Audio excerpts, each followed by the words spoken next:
देखो हमने जो लास्ट क्लास में इक्वेशन निकाली थी परावर्तन और अपवर्तन गुणांक के अंदर, वो थी क्या, मैंने ये बताया था कि अगर कोई भी इलेक्ट्रोमैग्नेटिक वेव अगर प्रवाहित हो रही है या फिर किसी दिशा में आगे की तरफ बढ़ रही है तो वो अपने साथ में क्या होती है, एनर्जी को लेके आगे बढ़ती है।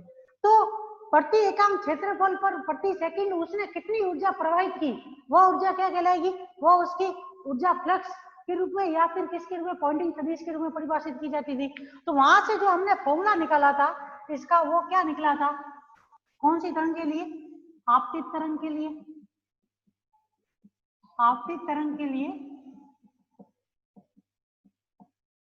प्रति सेकंड या प्रति एकांक क्षेत्रफल प्रति सेकंड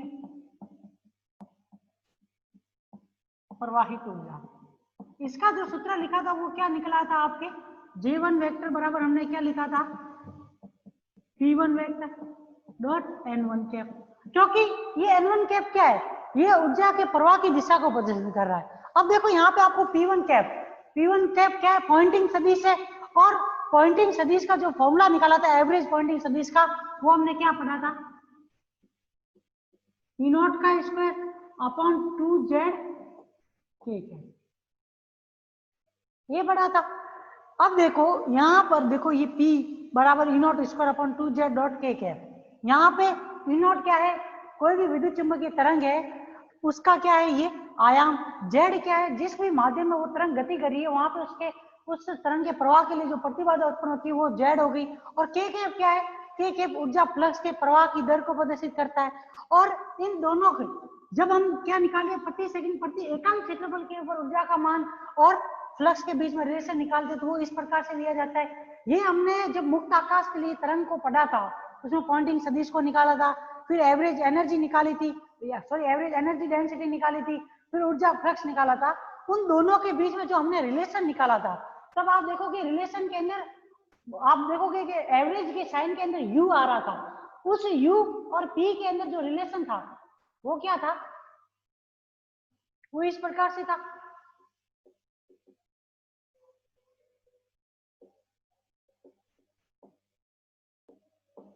अगर आप C को छोड़ दो या फिर यही मान लो कि C वेलोसिटी से ही वो गति कर रहा है, तो अगर वेलोसिटी का यूज नहीं करेंगे इसमें तो उस कंडीशन में आप देखोगे तो इन दोनों के बीच में रिलेशन इस प्रकार से निकल रहा था, किस किस के बीच में, ऊर्जा फ्लक्स और एनर्जी डेंसिटी के बीच में। ठीक है, ये रिलेशन था, ये हमने किसमें पढ़ा था, मुक्त आकाश के लिए जो हमने विद्युत चुंबकीय तरंग के अंदर पॉइंटिंग सदिश और एनर्जी डेंसिटी के बीच में जो रिलेशन निकाला था उस समय ये रिलेशन निकाला था। अब देखो यहाँ पे P वेक्टर बराबर क्या है, E0 का square upon 2Z K cap, और Z जो था वो इसके बराबर था म्यू अपॉन एप्सिलॉन के बराबर था। किसी भी माध्यम के लिए पारगम्यता और उस माध्यम की विद्युतशीलता दोनों का ही जो अंतर होता है उसका 1/2 किसके प्रदर्शित करता है, प्रतिबाधा को प्रदर्शित करता है। अब यहाँ पे देखो P1 वेक्टर का मान क्या हो जाएगा आपतित तरंग के लिए। अब इलेक्ट्रिक फील्ड वेक्टर क्या है, E1 E वेक्टर है, E1 वेक्टर है, कौन सी तरंग के लिए, आपतित तरंग के लिए। तो यहाँ पे इसका आयाम क्या आ जाएगा, E01 आ जाएगा। तो यहाँ से फॉर्मूले में क्या लिखोगे आप, E01 का स्क्वायर अपॉन 2Z1 K1 क्या, ठीक है। J1 वेक्टर J1 बराबर है, यहाँ पे इसको मान इसमें रखेंगे तो क्या आएगा, E01 का स्क्वायर अपॉन 2Z1 कोष्टक में क्या आ जाएगा, K1 cap dot N1 cap, ठीक है। अब देखो Z1 का मान क्या हो जाएगा यहाँ पे, क्योंकि Z1 बराबर कौन से माध्यम हो आप, पहले माध्यम हो, तो पहले माध्यम के लिए इसका फॉर्मूला क्या हो जाएगा, रूट म्यू1 अपॉन एप्सिलॉन1, क्योंकि पहले माध्यम में पारगम्यता और विद्युतशीलता क्या है, म्यू1 और एप्सिलॉन1 है। तो यहाँ से इसका मान रखोगे तो J1 क्या आ जाएगा, रूट एप्सिलॉन1 अपॉन म्यू1 E01 का होल स्क्वायर अपॉन 2। अब देखो एक चीज और इसमें ये ध्यान रखनी है कि आप जब विद्युत चुंबकीय तरंग को आपतित कर रहे हो तो वो कितने डिग्री का कोण बना रहा है, थीटा आई का कोण बना रहा है। आपतन कोण उसका कितना है, यहाँ पे एंगल क्या है, थीटा आई का है। तो यहाँ पे आप देखोगे जो ये K और तरंग संचरण मतलब प्रति एकांक क्षेत्रफल के ऊपर जो इंसिडेंट हो रही है एनर्जी डेंसिटी हम ज्ञात करें, उसकी डायरेक्शन क्या है n1 कैप। तो यहाँ पे देखोगे θ1 और n1 के बीच में यहाँ पे आप लोगों को ये ध्यान रखना है, जो एंगल यूज किया जाएगा वो कौन सा एंगल यूज किया जाएगा, आपतन का एंगल यूज किया जाएगा। तो आपतन के एंगल का यूज करोगे तो k1 डॉट n1 कैप को जब आप लिखोगे तो किस प्रकार से लिखोगे, k1 cap n1 cap cos theta i।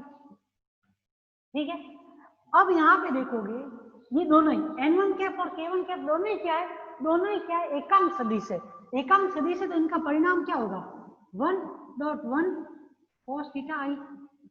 तो यहाँ से k1 cap dot n1 cap बराबर क्या हो जाएगा, cos थीटा i के बराबर हो जाएगा। तो यहाँ से वैल्यू रखोगे इसका तो यहाँ पे क्या आ जाएगी, cos थीटा i वैल्यू आ जाएगी। और यहाँ से इसको इक्वेशन नंबर क्या दिया था हमने, 4। ठीक है ना, लास्ट क्लास में हमने यहाँ तक पढ़ लिया था। ठीक है ना, ये थीटा आई एंगल क्यों यूज करें, क्योंकि प्रति एकांक क्षेत्रफल के साथ में जो ये परिसीमा है, इस परिसीमा, ये परिसीमा क्या करेगी, दो माध्यमों को अलग अलग करेगी। तो ये इन दोनों क्षेत्रफल को भी, दो माध्यमों के अलग अलग करेगी क्षेत्रफल को भी। तो यहाँ पे देखोगे जब ये अभिलंब हम खींच रहे हैं तो ये अभिलंब के साथ प्रति एकांक क्षेत्रफल पर आपतित होने के दौरान कितने डिग्री का एंगल बनाएगी, थीटा आई का एंगल बनाती है। इस वजह से यहाँ पे एंगल कौन सा यूज किया है, कौन सा घटक यूज किया है, cos थीटा आई के रूप में एंगल यूज किया है। और दूसरी चीज यहाँ पर आप देखोगे तो प्रोडक्ट कौन सा है, डॉट प्रोडक्ट है, अदिश गुणनफल है। और अदिश गुणनफल में हमेशा कौन सी टर्म आती है, cos वाली टर्म आती है, इस वजह से यहाँ पे cos थीटा आई लिखा है। ठीक है, अब देखो हमने आपतित तरंग के लिए जिस प्रकार से फॉर्मूला लिखा है वैसे की वैसे कौन सी तरंग के लिए भी लिखना पड़ेगा, परावर्तित तरंग के लिए। उसके बाद में आप लोगों को तीसरा जिसके लिए लिखना पड़ेगा, अपवर्तित तरंग के लिए भी ये फॉर्मूला लिखना पड़ेगा। अब सेकंड कौन सी तरंग है, परावर्तित तरंग। तो परावर्तित तरंग के लिए प्रति एकांक क्षेत्रफल, प्रति एकांक क्षेत्रफल प्रति सेकंड प्रवाहित ऊर्जा। यहां से J1 डैश बराबर क्या हो जाएगा, P1 dash vector dot N1 dash cap. ठीक है, यहां से P1 डैश, क्योंकि P1 डैश कैप क्या आ जाएगा, E01 डैश का whole square upon 2Z1 dot N1 dash cap. यहाँ पे अगर Z1 डैश भी लिखोगे कोई फर्क नहीं पड़ेगा, क्योंकि परावर्तित तरंग भी कौन से माध्यम के अंदर स्थित है, परावर्तित तरंग भी अभिलंब से परावर्तित होने के बाद में वापस कैसे कौन से माध्यम में, पहले ही माध्यम में गमन कर रही होती है। इस वजह से Z1 डैश किसके बराबर होगा, Z1 के, और ये रेशियो किसके बराबर आएगा, μ1 अपॉन एप्सिलॉन 1 के। तो यहाँ से इनका मान किस में रखोगे, समीकरण में रखोगे। तो J1 डैश आपकी जो परावर्तित तरंग है उसके द्वारा प्रति एकांक क्षेत्रफल पर प्रति सेकंड प्रवाहित ऊर्जा का मान क्या आ जाएगा, J1 डैश बराबर E01 डैश का whole square upon 2Z1 dot K1 dash cap dot N1 dash. ठीक है, अब देखो Z1 का मान रख दो, यहाँ पर क्या है, रूट म्यू अपॉन एप्सिलॉन 1 है। तो यहाँ से J1 डैश बराबर क्या आ जाएगा आपके,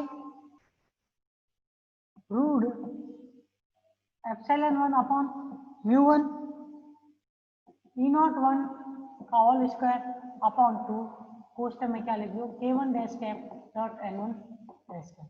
अब देखो परावर्तित तरंग के संचरण की दिशा और उसके प्रति एकांक क्षेत्रफल के मध्य जो परावर्तन कोण है वो कितना है, आप देखोगे थीटा r डैश है। ठीक है, तो यहाँ पे जो ये K1 dash cap dot N1 dash cap है, इनका अगर डॉट प्रोडक्ट लिखोगे आप तो वो क्या होगा, K1 dash cap N1 dash cap cos theta r dash. तो यहाँ से ये K1 dash cap dot N1 dash cap जो है वो किसके बराबर आ जाएगा, cos थीटा r डैश के बराबर आएगा। इस मान को इसमें रखोगे तो J1 डैश बराबर क्या आएगा, रूट एप्सिलॉन 1 अपॉन μ1 E01 का whole square upon 2 cos theta r। अब देखो हमने जब अचानक माध्यमों के लिए क्या किया था, इनके बीच में जो रिलेशन निकाला था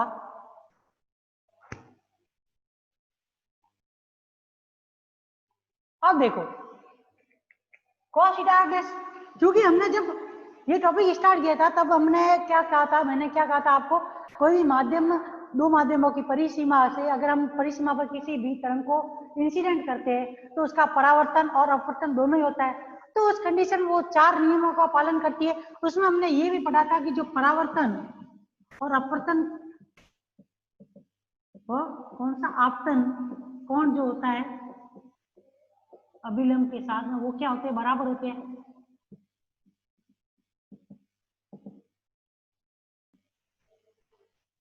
या फिर आप इतना इसकी थ्योरी इतनी ज्यादा लिखने से कोई मतलब नहीं, इतना तो मालूम ही है। हमने जब पढ़ा था कि परावर्तन और आपतन का कोण होता है वो हमेशा क्या होते हैं, अभिलंब के साथ में जो परावर्तन का कोण आता है और आपतन का कोण होता है वो इक्वल होते हैं। ये तो हमने ऑप्टिक्स के अंदर भी आपने पढ़ा और मैंने इसके अंदर भी ये पहले प्रूव करवाया है। तो यहाँ से सीधा सा आप लोगों को ये ध्यान रखना है कि थीटा आई किसके बराबर होगा, थीटा आर डैश से। कौन से नियमों से, परावर्तन और अपवर्तन के नियम से, ये नियमों से, ठीक है।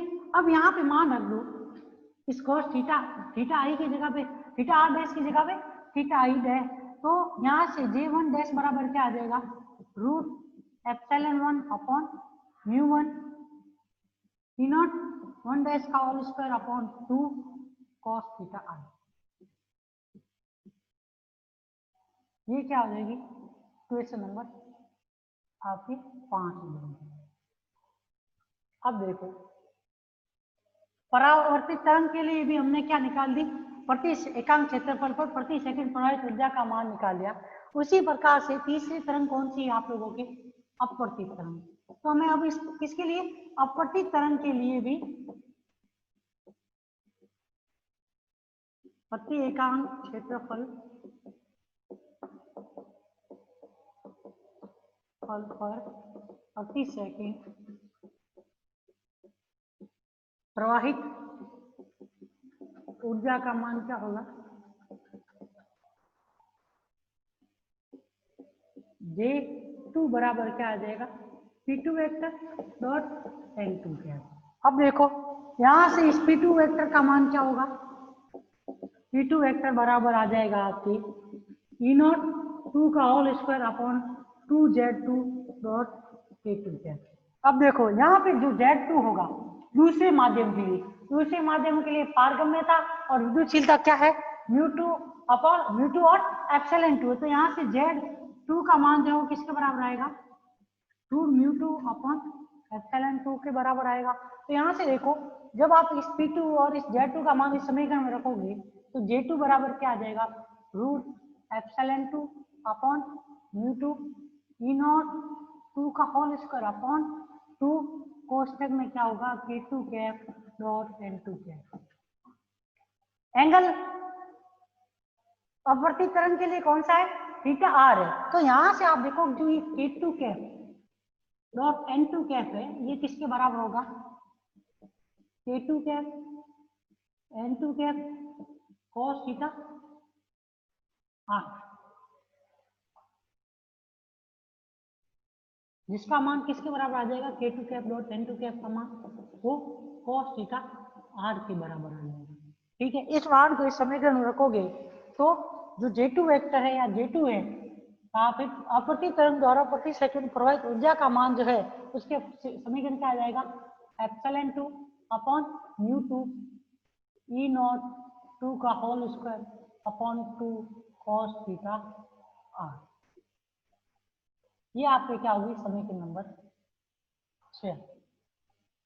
ठीक है, अब देखो हमने जब परावर्तन गुणांक और कौन से गुणांक के बारे में पढ़ा था, पारगमन गुणांक के बारे में पढ़ा था। कौन से गुणांक, परावर्तन गुणांक और पारगमन गुणांक। तो उस कंडीशन में मैंने आपको यह बताया था कि जो परावर्तन गुणांक होता है वो किसके रेशियो के बराबर होता है, परावर्तित तरंग द्वारा प्रति एकांक क्षेत्रफल प्रति सेकंड प्रवाहित ऊर्जा और साथ में आपतित तरंग के द्वारा कितनी ऊर्जा उस परावर्तित तरंग को दी जा रही है, उन दोनों का जो आपस में रेशियो होता है वो किसको बताता है, परावर्तन गुणांक को। उसी प्रकार से पारगमन गुणांक के लिए क्या होगा, पारगमित तरंग द्वारा कितनी ऊर्जा प्रति एकांक क्षेत्रफल पर प्रति सेकंड में प्रवाहित की जा रही है उसका रेशियो किसके साथ में, आपतित तरंग की ऊर्जा के रेशियो के साथ में।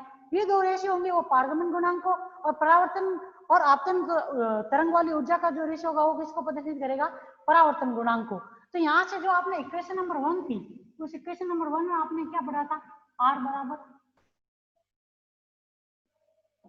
J1 dash vector upon J, और इक्वेशन नंबर 2 में आपने क्या पढ़ा था, पारगमन गुणांक T बराबर क्या पढ़ा था, J2 अपॉन J1। तो अब क्या करोगे आप, इक्वेशन नंबर 4 एवं 5 से मान किसमें रखने थे, इक्वेशन नंबर 1 में रखने। तो उस कंडीशन में आप देखोगे जो R है वो किसके बराबर आ जाएगा, J1 डैश अपॉन J1 बराबर क्या होगा, रूट एप्सिलॉन 1 अपॉन म्यू1 ई नॉट 1 डैश का होल स्क्वायर अपॉन 2 कोष्ठक में cos theta i upon root epsilon 1 upon म्यू1 ई नॉट 1 का whole square upon 2 cos theta i. cos theta i से cos थीटा आई, इससे ये और 2 से ये 2 गया। तो उस कंडीशन में जो ये R है वो किसके बराबर आ जाएगा, e not 1 dash upon E not 1 का होल स्क्वायर। इसको क्या दे दो, इक्वेशन नंबर आप 7 दे दो, जो कि किसको प्रदर्शित कर रही है, परावर्तन गुणांक।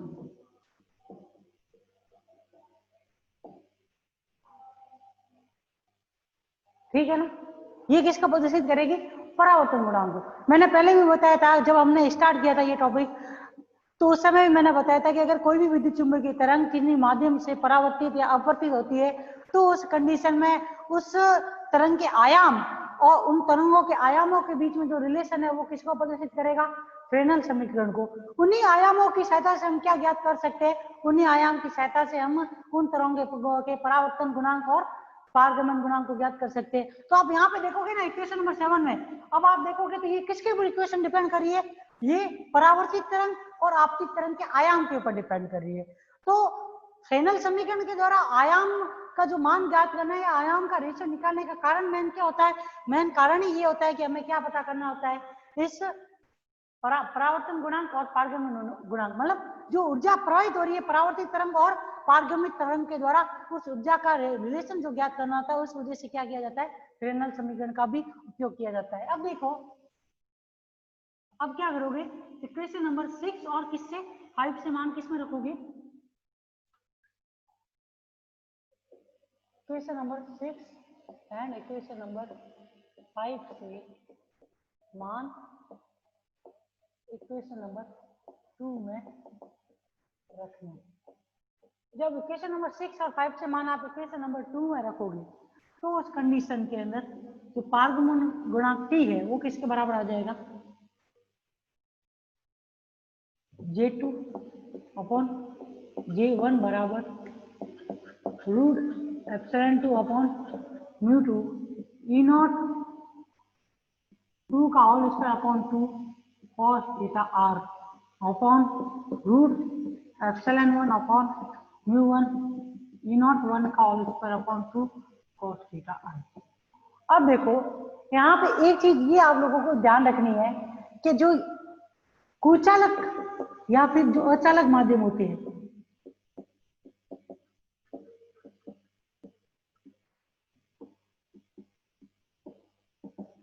के लिए हमेशा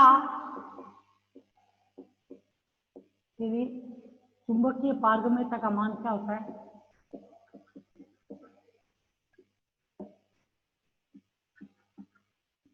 का मान क्या होता है, समान होता है या बराबर होता है,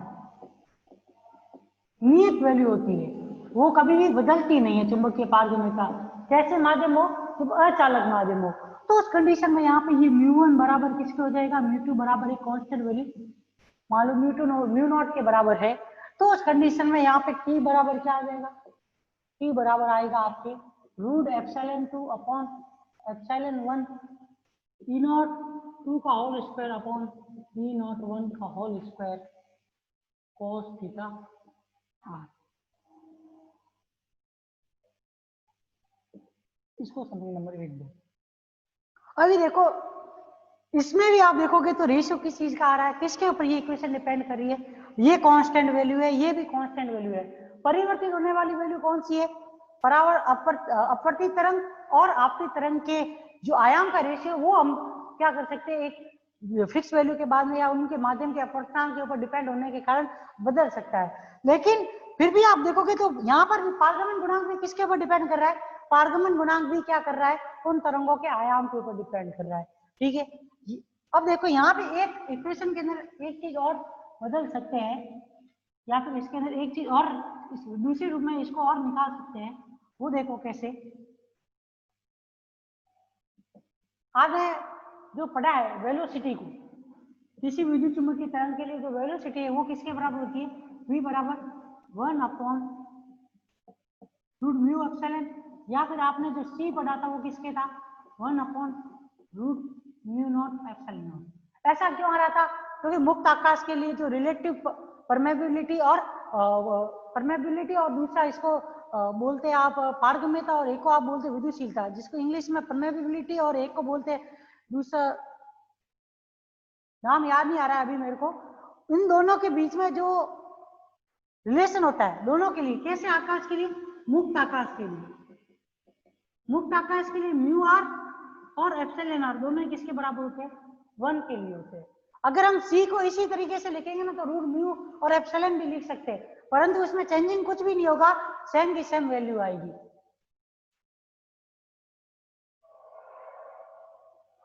देखो वेलोसिटी बराबर क्या है? v बराबर 1/√μ एप्सिलॉन है। ठीक है, तो आप देखो पहले माध्यम के लिए वेलोसिटी v बराबर 1 बराबर हम क्या ले सकते हैं? 1/√μ1 एप्सिलॉन। दूसरे माध्यम के लिए μ2 बराबर हम क्या ले सकते हैं? 1/√μ2 एप्सिलॉन 2। अब देखो यहाँ से जब आप इन दोनों का रेशियो लिखोगे v1/v2 का, तो वो किसके बराबर आएगा? √μ2 एप्सिलॉन 2 अपॉन √μ1 एप्सिलॉन 1 के बराबर आएगा। माध्यम कैसा है? अचालक माध्यम है। तो अचालक माध्यम है तो उस कंडीशन में यहाँ पे μ2 बराबर किसके हो जाएगा? μ1 के बराबर होगा। तो यहाँ से जो ये वेलोसिटी का रेशियो है v1/v2 वो किसके बराबर आ जाएगा? √ε2 अपॉन √ε1 के बराबर आ जाएगा। ठीक है, अब देखो यहां से एक चीज और, अब आप क्या करो, ऊपर और नीचे दोनों तरफ आप क्या कर दो? c से गुणा कर दो। किससे? प्रकाश की वेलोसिटी से गुणा कर दोगे, या लाइट वेलोसिटी से ऊपर नीचे गुणा करोगे, तो यहाँ पे क्या लिख सकते हो? cv1 अपॉन cv2 लिख सकते हो। ठीक है, और दूसरी चीज आपने एक जो पढ़ी होगी, वेलोसिटी v बराबर क्या होता है? c अपॉन n के बराबर होता है। वेलोसिटी v बराबर क्या होता है? c अपॉन n के बराबर होता है। तो n बराबर क्या होगा? c अपॉन v आएगा। n बराबर क्या आ जाएगा? c upon v। क्योंकि आपको मालूम है जब एक माध्यम से दूसरे माध्यम के अंदर कोई भी तरंग गति करती है तो उसकी वेलोसिटी हमेशा प्रकाश के वेग के समान रहे ऐसा जरूरी नहीं है, वो उसके किसके ऊपर डिपेंड करती है? अपवर्तनांक के ऊपर डिपेंड करती है। अपवर्तनांक बढ़ेगा तो वेलोसिटी घट जाएगी। ठीक है, तो यहाँ से आप देखोगे वेलोसिटी और अपवर्तनांक के बीच में जो रिलेशन है वो क्या है? n बराबर c अपॉन v के रूप में है। तो यहाँ से जो ये वैल्यू आएगी वो किसके बराबर हो जाएगी? n2 अपॉन n1 बराबर क्या आ जाएगा? Epsilon 2 upon epsilon 1। इसको आप क्या लगा दो? समीकरण नंबर 8। अब क्या करो, यहाँ पे समीकरण नंबर ए से मान किसमें रख दो? इक्वेशन नंबर 8 में।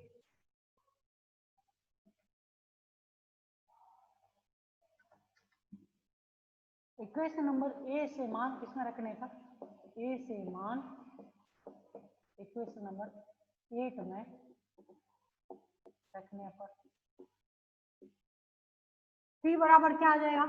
P बराबर n2 अपॉन n1 E02 का होल स्क्वायर अपॉन E01 का whole square cos theta r upon cos theta i। ये आपकी क्या होगी? समीकरण नंबर 9। इक्वेशन नंबर 7 और 9 आपको किसको प्रदर्शित करती है? किन्हीं माध्यम की या माध्यमों की किसको प्रदर्शित करती है? तरंगों के परावर्तन तथा कौन से गुणांक को? पारगमन गुणांक को प्रदर्शित करती है।